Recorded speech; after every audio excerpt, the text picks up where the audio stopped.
I am telling you guys, yung humor ng mga students ko, kakaiba din. Like, minsan hindi ko alam kung ipapasa ko ba sila or what.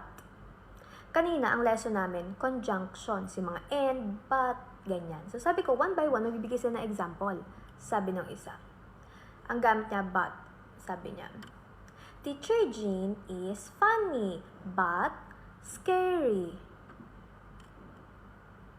So, anong reply ko? Kasi teacher ako. Wow! Great example! Minsan, labag din naman sa loob ko magbigay ng compliment. Pero, it's part of the job. Diba? Kasama siya sa sinumpaan kong tungkulin bilang guro. Kasama siya sa kontratang pinirmahan ko.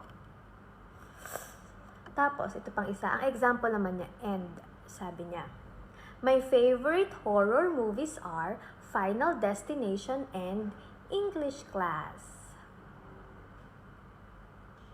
Anong reply ko? Kasi teacher ako, di ba? Ko, wow! Good job! Kasi tama yung sentence. Iniisip ko na lang, kasama siya sa trabaho. Inalis ko na lang yung personal feelings ko. Okay? Tapos sabi pa nila, Teacher, but it's a compliment. Yes, sweetheart, it is. It's okay.